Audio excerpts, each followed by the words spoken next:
The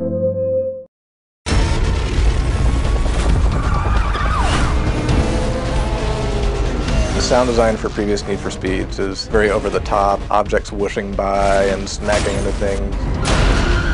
We still, of course, have those elements because it brings the excitement, but we've gone with a much more cinematic overall feel to the game.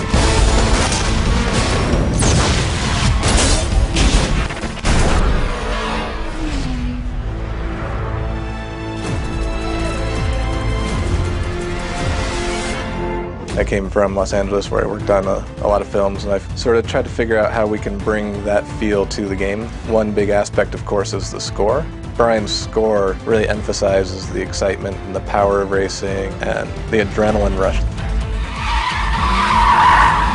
Part of the more cinematic, serious, intimate feel of this game is more believable voices. You head around front, I'll cover the back.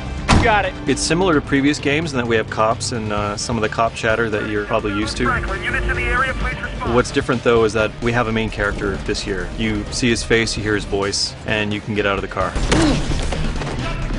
We get early sort of storyboards of what it's going to be like. We break down what we need from the actor, so we need an effort for this particular movement, we need a strain, we need a reach, we need this and that. When you put in the vocalizations, it sort of gives you that connection with Jack. Having a character that has a voice in our game is a big leap for Need for Speed. The character's not an overwhelming presence in the game, but you're no longer just watching an empty car drive across the screen.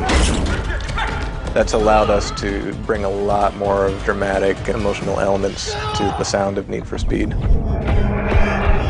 The whole thing is all about emotional and drama and keeping up the tension and the excitement and everything. So we don't want to keep it super literal. We try to use whatever sounds we can to drive the emotion. We're not necessarily looking to say, if he's running or punching, we need like a literal punch sound.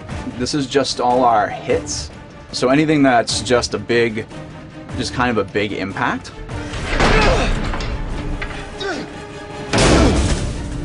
We might take a literal punch sound and we'll find some other sounds, maybe some explosions or some, car drops or some really low, like subwoofer kind of bangs, and we'll kind of layer them all up just to build up that emotion and that drama that we need.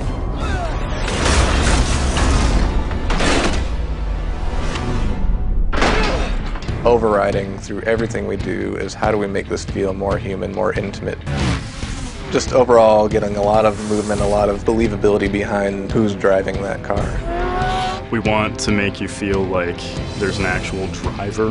When he hammers on the gas, there might be a little play between the transmission and the engine. So those pops are actually driving the visual effects from audio, which is something we've never done before. When he shifts hard, you're going to hear it.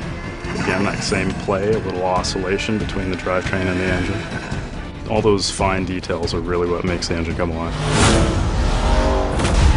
Our car here, for example, is not just, a recorded sound effect. It's made up of layers upon layers of sounds that are listening to physics and they're listening to the context of the game.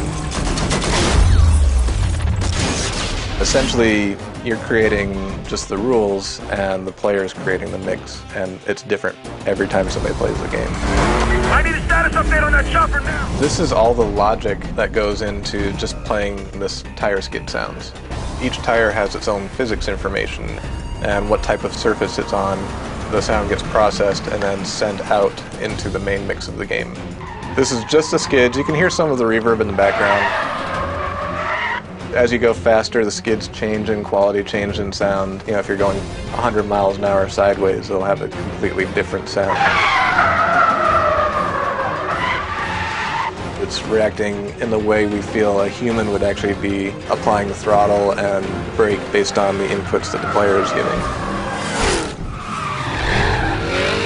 It's so hard to get the actual feel of driving and not the feel of just controlling a car on the screen. That's where we really put the extra effort. A really nice system, really nice setup. It just allows you to immerse yourself even more in the experience.